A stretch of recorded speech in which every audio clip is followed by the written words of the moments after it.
Nothing Worthwhile, the recognized symbol of excellence in crappy podcasting. I'm Evan Moody. I'm Andrew Gruthius. And you're listening to Nothing Worthwhile with Moody and Groo. Taste of your lips, I'm on a ride. You're toxic, I'm sipping under with the taste of a poison paradise. I'm addicted to you, don't you know that you're toxic? And I love what you do, don't you know that you're toxic?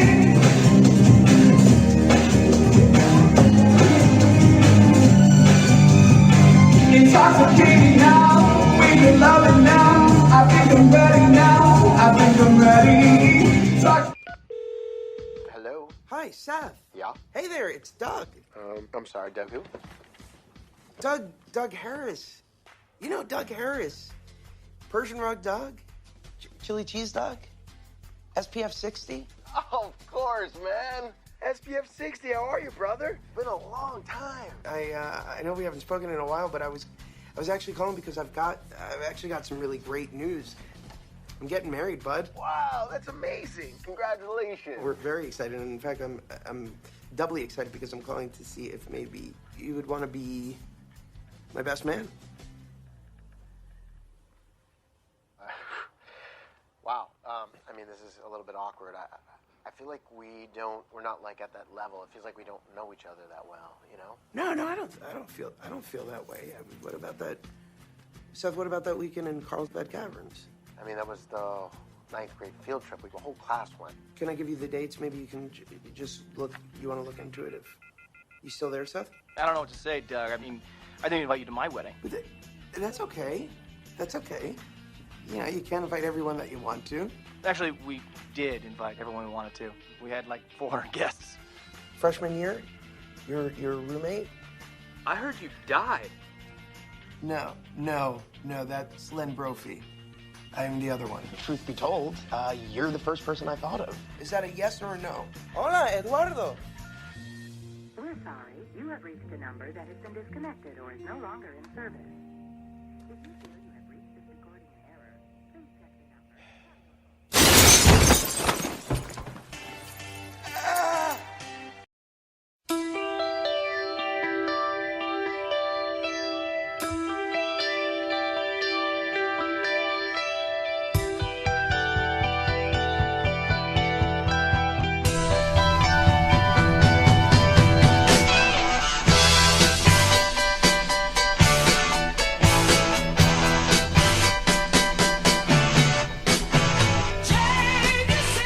Yes, Groo, in honor of 2015, The Wedding Ringer. Let me start off by saying, you put the weed in the coconut and light that shit up. You put the weed in the coconut and light that shit up. You put the weed in the coconut and light that shit up. You put the weed in the coconut and light that shit up. How'd I do? Very good. You did a good job. Yeah. Josh Gad, very proud. We are back and live via Zoom. Remember that we are America's #1 bi-coastal podcast. Damn right we are. Jews. Damn right, on the West Coast, along with show mascot Braxton Moody, who I think he's sleeping on the floor. I'm broadcasting from our bathroom. That's how bad it's gotten, man. Yeah, I can hear the acoustics in there. Is it going to be just terrible? No, it sounds beautiful. In fact, can you? Oh, okay. In fact, can you give me a flush or two?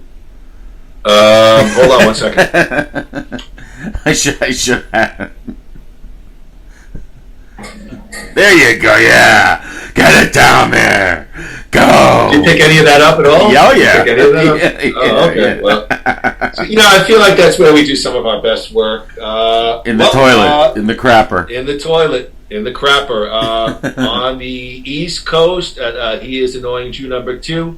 My best friend and partner in crime, Andrew Gruthius. How the hell are you, my friend, on this Saturday afternoon? Doing fine, Evan. Everything is wonderful down in Florida. We're almost at our Christmas break and looking forward to doing nothing for a couple of weeks. But yeah, weather is beautiful. Everything's fine. How's things out by your neck of the woods in Arizona, the lovely Phoenix? Our neck of the woods, let's see. We have one more week of school before we get 2 weeks off.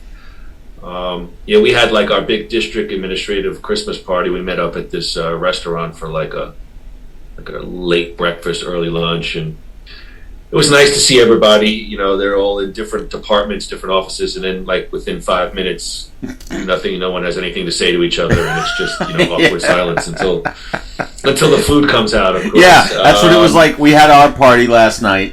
Our whole faculty party, and everyone. You walk around and you hear all the conversations. Everyone's just talking about it. So this kid told me to go screw myself, and I didn't know what to do. So I said, I'm like, can't we just all just get drunk and have fun instead of just bitching about work? Yeah, well, that's why I never ate for the most part in the teacher's lounge. I found it to be a room of sucking toxicity, and we're not going to mention schools or whatnot, but for the most part, when I was teaching in the classroom, the first year or two I ate, but then I think I took my lunch and just ate in my classroom quietly and watched The Price is Right. Yeah, I mean, look, I have to say, I'm, during the school day, like there are times when I'll sit with fellow teachers and air out our grievances, but I totally understand what you're saying. It can drain. It can drain on you. Yeah, I think that happens at any job, though. Really, don't you think? You're right. I'm a negative guy by nature. We're fellow Jews, so it's sort of in our blood. What do I need? I need another person to sort of amp me up. I think it's I think it's natural though. When you're with work people, what are you going to talk about? The weather? Are you going to talk about work? No, I understand. I understand. It's just how much. It's just how much of that. It's like last night. I'm like, we're talking about here all the same stuff that we talk about at work. So what's the point of this? But I still had a great time actually. Alex was, my cousin was there, and we had a really nice time, and it was it was a lot of fun. I stayed out till 10 p.m. Evan. Whoa. Yes. Oh boy. Yeah. I'm feeling it now, Right. I know. I'm like, Andy and I want to do the podcast at 9 a.m. I have to get up at 5. That's 1 hour to drink coffee. Then I want to get a little workout. And anyway, it works tonight. Tonight's one of the big UFC pay-per-views. So Pops Moody's going to come over. We're going to pick up his nephew, and we're going to go to a place called Cold Beers and Cheeseburgers, and we'll watch the fights. Kind of mildly getting into UFC. I wouldn't say I'm by any means a hardcore fan, but her nephew's a big sports kid, and he loves UFC. Yeah, but it's so cool. You and Marie are getting together with your dad, and you're going out to a sports bar to watch UFC. To me, that sounds like the perfect Saturday night right there. Yeah, as my dad gets tanked on Chablis and hamburger. But anyway, if I wanted, I could see. That's why we're so lucky. I could call my dad right now, and he would come over, and we'd do the exact same thing. If either of us were into UFC, which we're not. Would you ever be interested in chronicling Brock Lesnar's UFC run? That I would be interested because. Would you watch some of the fights on YouTube? I've seen his. That's the interesting part. I've seen his Brock's UFC fights. Yes, I remember. I saw him. I mean, I don't think I saw every single one, but I definitely saw him win. I saw him lose, and I definitely would have plenty to say about that and the the sport, quote unquote, itself. Yeah, the 2 fights against Frank Mir, those are good representations of what Brock, I think, did in the octagon. Groo, on today's podcast, Doug needs a best man in the worst way. Jimmy is the best friend money can buy.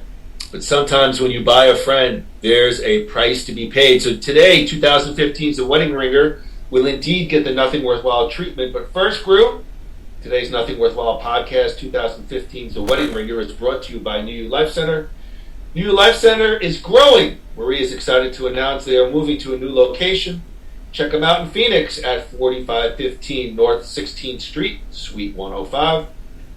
That is in Phoenix again, 85016. Give Maria a call at 602-274-0068. Check out their website at www.newyoulifecenters.com, NUYOU lifecenters.com. Begin a new you, life-changing solutions tailored to your goals. The Wedding Ringer is a 2015 American buddy romantic comedy film directed and co-written by Jeremy Gerlich. It stars Kevin Hart, Josh Gad, and Kaylee Cuoco. The film was produced by Adam Fields, Will Packer Productions, and Miramax Films. Distributed by Screen Gems. It was released January 16, 2015. Wedding Ringer Groo is rated R for crude and sexual content, language throughout, some drug use. You put the weed in the coconut and light that shit up. And brief graphic nudity. So Andrew, I didn't have this on my notes, but as I was walking the doggy this morning, I was thinking about the podcast, trying to get in that frame of mind. And I thought, let me ask Groo. We've talked about that this is really Kevin Hart's first big starring role. Kevin Hart was in Soul Plane. Kevin Hart had begun to get a bit of a name as a stand-up comedian. We've never really talked about him much, but Andrew, just give me some thoughts as we enter the movie. Just some thoughts overall on the big star, Kevin Hart. At the time that I saw the movie, I was not really familiar with Kevin Hart, other than, his supporting roles. Like I think he had been in like Grudge Match with Stallone and De Niro, and a couple other ones. I did not see the movie for him. I saw them. I wanted to see the movie because I absolutely loved the premise. And in the course of that, you see how talented Kevin Hart is. So this basically, I wouldn't say it made me a Kevin Hart fan, but it made me really like Kevin Hart. And now, like, if he's in something, I'll be interested in it. But it's all because of this movie. I thought you were going to say you went to see it because you're a huge fan of Kaylee Cuoco. I really did think you were going to say you were a fan of Kaylee Cuoco. Well, I actually didn't even know she was in it, and because we're still involved in in legal matters since our breakup from 2003. So I almost had to leave because I don't know if a restraining order applies to watching someone on TV or a movie. Does it? Do you know? In all your legal expertise? If they're aware they're being watched, I think you're in the clear. If not, if the camera is juxtaposed in a small hole in her bathroom wall, then Porky style. That could lead to a problem. Okay, yeah. So it was fine then. But I forgot your question. It was about Kevin Hart. I just asked you your overall feelings on Kevin Hart. He's a supremely talented actor and comedian. He really is. I absolutely agree. He's fearless. And that's what it takes, I think. Yeah, it's back in 2015, I was probably similar. I definitely had an idea of who Kevin Hart was. But we'll talk about his performance in this movie. But I'm just a big fan. I think he's very relatable. Yes. He's a smaller guy. I think he's only maybe 5'6", and again, Andrew and I are not that tiny, but he's just a very, very relatable guy, and I think just very relatable guy. And I've seen. Now he's starting to dip into some more serious type roles, and I've enjoyed. I don't know if I've enjoyed the stuff overall critically, some of this more serious work he's done, but I've definitely enjoyed his performance. His performance is usually very much spot on, in my humble opinion. Yeah, I did not see. I actually keep meaning to see that new one. What's it called? Fatherhood, which is he's supposed to be sort of dramatic. A little bit. Yeah, there's a new one. There's a new one on Netflix as well called. I think it's called like A Serious Matter. It's with what's his name? Lord, 80s action star, black fellow. He got in trouble with the IRS and he came back. Wesley Snipes. Wesley Snipes. Yeah, it's Wesley Snipes. I apologize. I just drew a blank. But there's another. It's like a miniseries, like a 3 or 4 parter. It looks like Wesley's an older mentor, Right. bad influence on Kevin Hart's younger character, kind of thing. Well, look, if I can squeeze it in my busy schedule, I'll give it a shot. He also did Groo it's a French film remake with Bryan Cranston, where Bryan Cranston. Oh yeah, is that the one where Cranston's the paraplegic? Yes, yes. Yes, I did not see that either. My brother did. He really liked it. Yeah. I'd be curious to get your overall thoughts on the film, and then Kevin's performance, because Okay. I think he was great. So moving back to the Wedding Ringer, Groo, as we talked about in our little pre-conversation before the podcast, the Wedding Ringer evolved from a spec script called The Golden Tux that was purchased by Dimension Films in 2002. At that time, Groo Todd Phillips, director of The Hangover, was attached to the project. Film went through many revisions as many actors came and gone. By 2013, Screen Gems and Miramax had agreed to produce the film. Then they attached Kevin Hart and Josh Gad to the project. The name was officially changed to The Wedding Ringer, and production has begun. Groo, typical of a major motion picture, spec script floating around Hollywood for years in development direct. Is that kind of how some of these things play out? Absolutely. It's I mean, if you go into any, studio's offices, you'll see piles and piles and piles of scripts, and I think that's how most of these things get done. People find people send in spec scripts. That's what it's about. It's basically, there are two ways, at least that I know of. Either you write you write something on spec, meaning you write something that you're interested in and you hope that you can sell it. Or somebody hires you to write a certain thing, like Jerry Bruckheimer says, "Evan, I want you to write the next Pirates of the Caribbean." That would not be this way. If you were to write your own version of Pirates of the Caribbean and then send it to Jerry Bruckheimer and he has no idea who you are, that's a spec script. So what you're saying is that whoever wrote this had the idea and wrote it and then shopped it around Hollywood. That's the Rocky success story. That's how that happened. So that's a very common occurrence. I assume these things could take years, decades. You read about some decades. Yeah, yes. it could take. Yeah, that's incredible. Mm-hmm. Groo, the film was originally set in Chicago, but was rewritten for L.A. after producers won almost a $3 million California tax credit.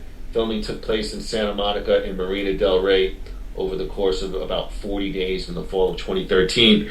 Groo, let's listen up to the amazing and expansive cast of The Wedding Ringer. Of course, Kevin Hart as Jimmy Callahan, Josh Gad as Doug Harris. I'm not going to go through everybody because it's literally a page full of names. Kaylee Cuoco as Gretchen Palmer, Affion Crockett as Reggie, Jorge Garcia as Lurch, Dan Gill as Bronstein, Ken Howard as Ed Palmer, Cloris Leachman as Grandma Palmer, Jennifer Lewis, a very underrated actress, as Doris Jenkins, Alan Ritchson as Kip, who I believe is in the new Jack Reacher film on Amazon, Minnie Rogers as Lois Palmer, and Aaron Takahashi as Endo. Groo, massive cast for the film, a lot of key supporting players. Any thoughts on the big time cast of The Wedding Ring? Actually, yes, and we're kind of in that way. I'm going to go backwards a little bit because to me, that's like so many movies. I hate to dump on anybody, but I think of Adam Sandler. Let it rip. Like Adam Sandler movies. They try to ride the wave of A, the premise, and B, the charisma of the star. So it's like like a movie like Big Daddy or whatever. They have this great premise and they have Adam Sandler and they're like, oh, so we can just we don't have to spend any money on the supporting cast because Sandler and the premise will just bring everybody into the theater. Well, the movie sucked, I believe. We've talked about it on previous podcasts. This is a situation where you look, every role is essential and every role is so perfectly cast. I mean, just forgetting about the names that you mentioned. There's a lot of history there, but everybody just ate up their part and like had a ball with it. You could tell that they had a great time making this movie because everybody seemed to be fully invested. Like right down to Cloris Leachman, you know, she sold getting blown up by like anybody else. Like nobody else would be able to do. And Ken Howard's hilarious. He's got one of the funniest lines in the movie. Who's the guy who played the a lot of those names I didn't recognize because they're not that famous. I know who Jorge Garcia is from Lost. Yeah. No. I agree. I think you say a lot of things. And of course, like most folks, it goes through one ear and out the other with me. But one of the things that that always resonated with me when you talk about movies or television is the little things. And I agree here. There's a ton of supporting players, all vital, but they seem to be perfectly cast. And even I'll jump ahead. Even the fact that they went ahead and got NFL All-Stars for that classic Mud Bowl football game, it makes the scene that much better. Yep. Like they're beating up on Ed Too-Tall Jones and Joe Namath instead of just a bunch of old guys, on a field. Like that was just a brilliant casting stroke right there. So I agree with you. But there's another thing, and there's another thing that can't be ignored. Yes, go with the other thing. Yes, go. There's a scene, and this sort of tells you, to me, what it's all about. Remember the scene where he goes... I even forgot the guy's name, the character's name. Rip. Kip, right? That's his name? Right. So when Kevin Hart, goes to the batting range to talk Kip into becoming one of the groomsmen, the laughs in the scene go to Kip. Kevin Hart's the star of the movie, but they give that scene to Kip as a way of endearing the audience to this character that we're meeting for the first time. To me, that's great directing. That's great acting generosity from Kevin Hart, who can, when he wants to, eat up the scenery, which means whenever he's on the screen, he'll just take over. He practices incredible restraint and lets these characters breathe. So by the time we get to the plot, we know everybody inside and out. Everybody's gotten laughs. Everybody's gotten some kind of attention. That is, to me, that's great movie making. And that's what they did here with their supporting cast. And you already referenced the unique sort of plot of the movie. Jimmy Callahan grew. Kevin Hart provides Best Man services through Best Man Inc. Best Man Inc. For guys who don't have friends who need it for a wedding. Doug Harris, played by Josh Gad, is a successful tax attorney, and his fiancée, Gretchen Palmer, played by Kaylee Cuoco, are planning their wedding. Frantically needing a best man and a groomsman, Doug finally contacts Jimmy's company. Groo, how do you want me to do this? You want me to kind of just go through bits and pieces of the plot, and you want to jump in? Sure. Your thoughts on the movie? All right. Let's start from there. Groo, the opener, you play the sort of iconic opening scene where Doug is trying to call all of his friends. He then contacts Jimmy Callahan. The office is like below an amusement park, a kid's amusement park. A company providing best man services. Sort of a unique take on the wedding movie, so to speak. Right. Well, with that scene that we opened up with, I kind of wanted to do that because that's the way the movie begins. The movie begins... I've never seen this before. The actual movie begins before you even see the company logo. It's a black screen. Like I remember I saw it in the theater, and it's a black screen, and you just hear this scene start, and then it's and then when he crashes through the table, which is an absolutely flooring laugh. I mean, I remember just exploding with laughter in the theater, and then you see like Sony pictures, all the things, and then they go right into introducing Jimmy, And it's interesting that they introduced Josh Gad's character first. Because Kevin Hart, this is clearly a Kevin Hart vehicle, but it goes back to show you how to build a story, to build this whole thing. It's a team effort. So I just love that. I can't watch that opening scene enough because it just makes me laugh, and dare I say, in many ways, it kind of strikes a chord. Like, I've thought about, like, if I get married, like, who am I close enough to that I would have to be my team there? Like, I know a million people, but I like what that guy said. Like, I feel like we're not on that level. I feel like that's the kind of answer I would get from everybody. And then you go from there. You go right into to introducing Jimmy.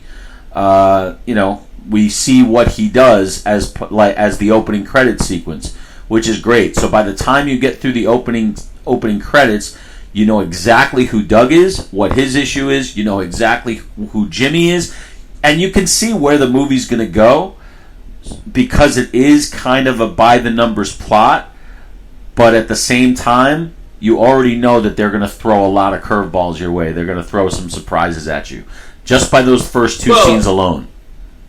It's a buddy cop movie minus the cops. Exactly. Yes. And their chemistry is fantastic.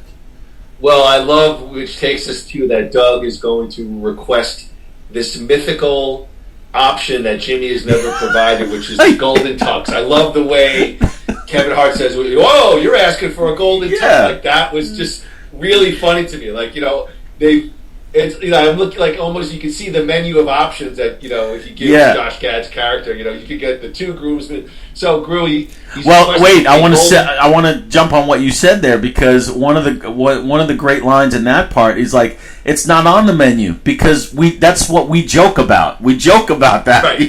There's no. He's basically saying there's nobody that pathetic.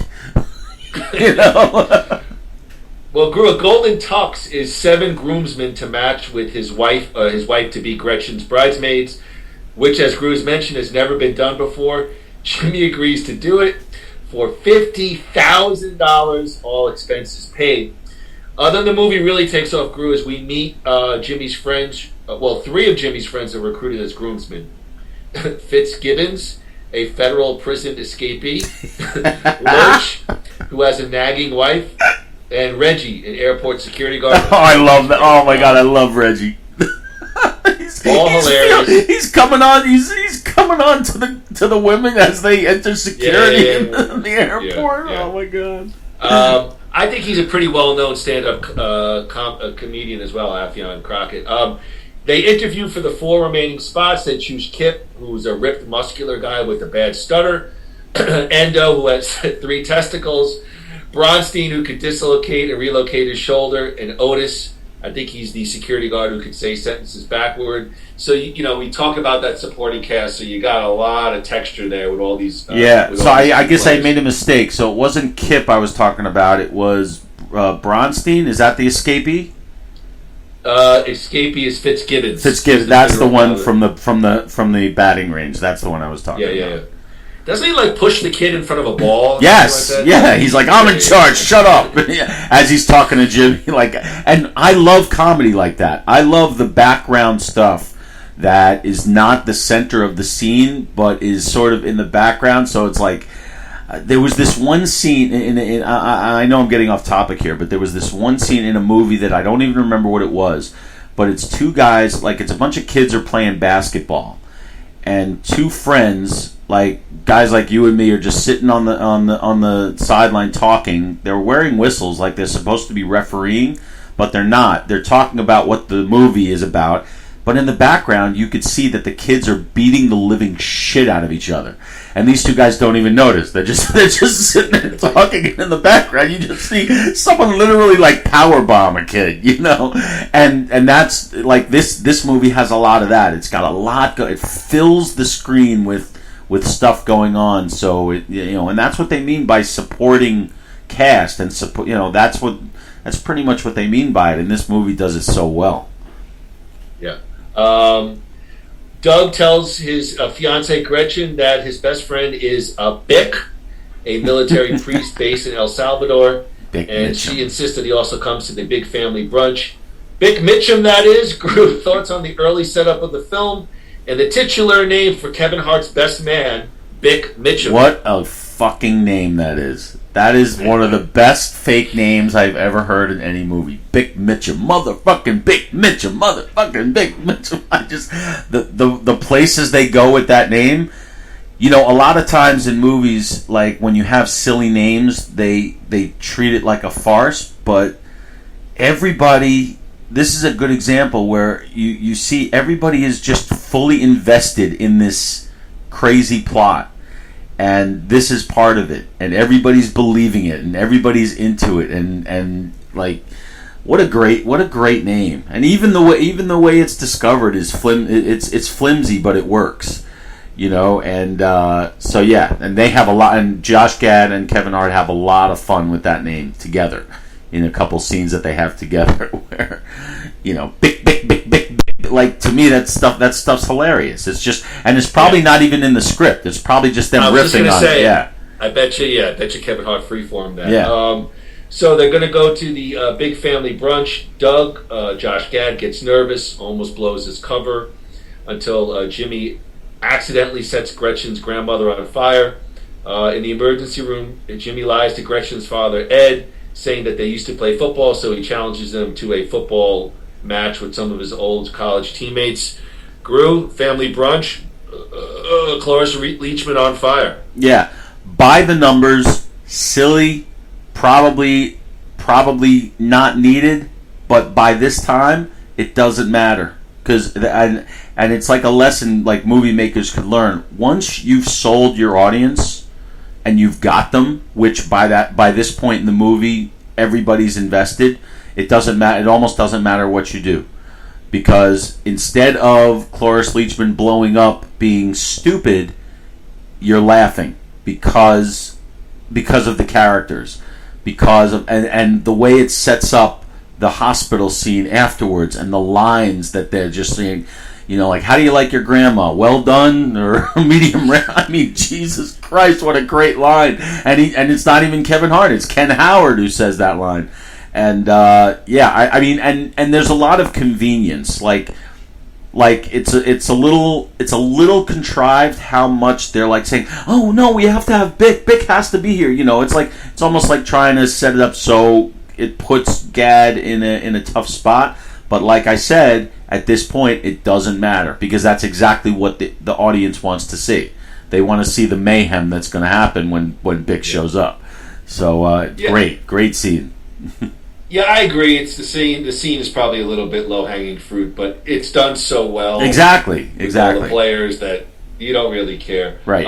Groo, Doug goes ahead and meets all of his, air quotes, groomsmen, all with fake identities based on the last names of famous Los Angeles sports figures.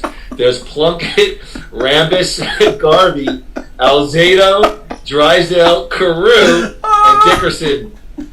They all meet. I remember Josh Gad's incredulous look, like, this is my group of friends. And then Jimmy takes Doug and his new friend groomsmen on fake photo shoots of skydiving, scuba diving, etc. Groo, we're probably about halfway through the movie, mid-movie scene with the setup with all the friends and their pictures. I'll just say I love the scenes where they go to take those fake historical. I mean, just really creative stuff. I was very much impressed. I can't imagine that there's not people out there who do this. I bet you there. There has to be. But to go back a little bit, another big laugh, and this is a laugh that I did not pick up on until probably my fourth or fifth viewing of the movie. The Hall of Famers. I just didn't pick up on that because the guy, the wedding planner's accent was so thick, and so great and so funny. Kind of like Edmundo? kind of like a play on Martin Short from Father of the Bride, maybe.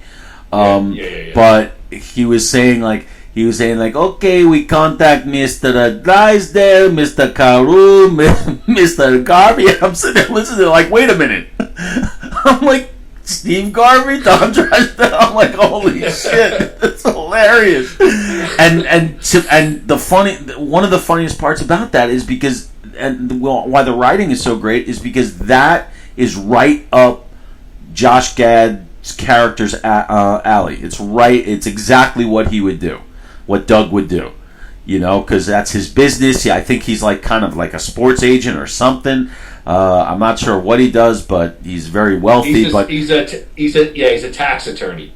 So I think they say his dad passes away and he picked up his dad. Yeah, okay. But yeah, that stuff that's just like details. That's great details. It's deep writing. It's making sure that you don't just focus on the plot. You focus on the, I don't know how to say it, but you focus on the wake, the wake of the plot. You know what I mean? Like what the plot sort of leaves you behind to work with, and that's what these scenes do it so well. Groo mentions that Edmundo, the wedding planner, played by Ignacio Cerricio, when Doug begins to have doubts, Jimmy takes him to visit Edmundo. Where Edmundo tells him, "Hey, look, the key to getting this all done is pleasing your fiance and her mother." But I absolutely love. Edmundo's a gay man, Hispanic gay man, and the boyfriend is almost like a Latin Crip. And he gives him offers him nachos, and he starts screaming at him you can't offer him carbohydrates. He's gonna that scene is so flipping hilarious. His face is already you're gonna blow him up. Stop with the carbohydrates. And these two macho Spanish guys are arguing. Just a great scene. But what sets up that scene, it makes it even funnier, is the fact that we really, and this is why casting is so important. Did you have any clue that Edmundo was not he was putting on a show for everybody else? I think the thing is, you don't know that he's friends with Kevin Hart, but also that's true. He's very okay, I'll just say it. He's very feminine and effeminate, and then when he gets to his house, he's kind of one of the guys. But when they open the door. And he sees Doug. He's like, "Hello, Doug. How are you?" And Jimmy's like, "Wait, Edmundo, relax." And then he's like, "All right, what the fuck you guys want?" And then the crowd, the audience, is like,